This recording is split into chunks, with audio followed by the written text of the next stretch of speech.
हम हमारे हक मांगते। तो मैं आपको ये नहीं बताऊंगा कि कौन सही है और कौन गलत, मैं बस आपके सामने कुछ फैक्ट्स रखूंगा, तो आपको डिसाइड करना है कि क्या सही है और क्या गलत। तो लद्दाख में चल क्या रहा है? तो लद्दाख में एक फेमस पर्सनालिटी है सोनम वांगचुक। आपने इनके बारे में बहुत जगह सुना ही होगा, वो टीवी शो में भी आए थे कौन बनेगा करोड़पति में।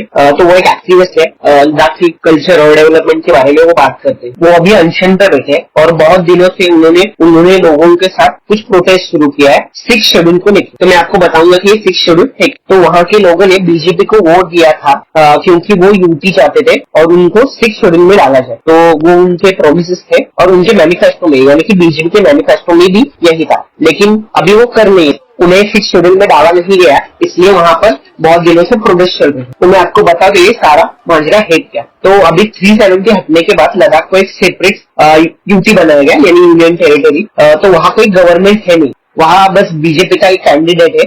अगर लद्दाख को बाकी के स्टेट के साथ कंपेयर किया जाए तो वहाँ कोई लेजिस्लेचर है नहीं।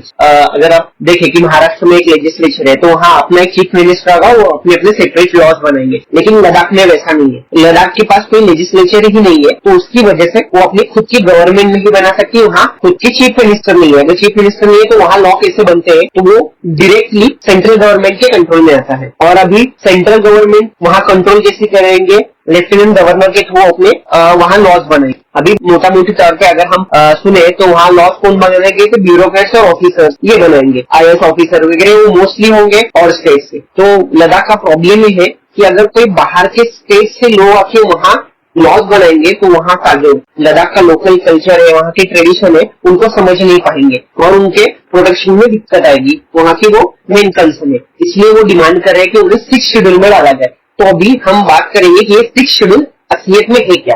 तो according to constitution 6 schedule under article 24 of the Indian constitution का है। तो ट्राइबल पॉपुलेशन है, कुछ स्टेट्स है इंडिया में जिन्हें 6 शेड्यूल में डाला जाए तो वहाँ के लोग अपने हिसाब से अपने कल्चर और ट्रेडिशन को प्रोटेक्ट करने के लिए अपने हिसाब से लॉ बना सकते हैं। ये 6 शेड्यूल में देखा गया है। तो मोस्टली उनका कंट्रोल वहाँ के लोकल लोगों के हाथ में होगा।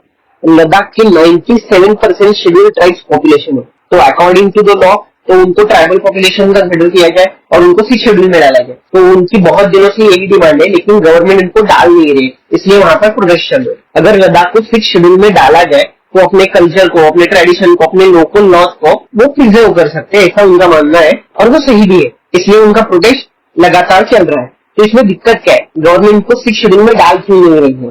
तो गवर्नमेंट की साइड, गवर्नमेंट लद्दाख को 6 शेड्यूल में डाल क्यों नहीं रही है? अगर लद्दाख में कोई इमरजेंसी सिचुएशन आती है, मतलब कि कोई इमरजेंसी डिसीजन लेना पड़ता है, क्योंकि हमारे बगल में ही हमारा प्यारा दोस्त है ना चीन, उसकी वजह से हमें कोई इमरजेंसी आती है, तो प्रोसीजर के अनुसार डिसीजन लेने के वक्त हमें ऑटोनोमस काउंसिल की परमिशन लेनी पड़ेगी एंड ऑल दैट प्रोसीजर्स। लेकिन बात सिर्फ काउंसिल की भी नहीं है ना, हमारे यहाँ बहुत सारे प्रोसीजर फ्लॉज भी है, उसमें टाइम भी बहुत जाएगा और ये बहुत सारी कंसर्निंग बात है। और कंसर्न नंबर 2 की इंफ्रास्ट्रक्चर डेवलपमेंट। अगर चाइना के आप आसपास देखें तो चाइना अपने लद्दाख के आसपास बहुत सारे इंफ्रास्ट्रक्चर डेवलप कर रहा है। अगर उसे इंडिया को काउंटर करना होगा तो हमें भी इंफ्रास्ट्रक्चर डेवलप करना होगा। लेकिन बहुत बार ऐसा होगा कि इंफ्रास्ट्रक्चर डेवलप करने के वक्त वो कभी कभी काउंसिल के अनुसार, और लोग सोचते हैं अगर इंफ्रास्ट्रक्चर बन गया तो इससे अफेक्ट क्या होगा लद्दाख का कल्चर एंड ट्रेडिशन, इस पर कुछ डिबेट भी हो सकती है। तो मोटा मोटी बात यह है कि इमरजेंसी या लद्दाख सेंसिटिव एरिया होने के कारण डिसीजन मेकिंग और इंफ्रास्ट्रक्चर की बात से वो उसे 6 शेड्यूल में डाल नहीं रहे। तो ऐसे दोनों साइड है, तो सिर्फ हमें अभी इसमें सोल्यूशन क्या है, या कोई राइट है कोई गलत, तो हम ऐसे नहीं बात कर सकते। अगर कोई सोल्यूशन निकालना ही होगा तो गवर्नमेंट को लद्दाख की बात तो सुननी पड़ेगी और बैठ के वो दोनों बात भी कर सकते। तो आप बताइए आपको कौन सी साइड अच्छी या कौन सी साइड बुरी लगी, या आपका क्या इस्तेमत है?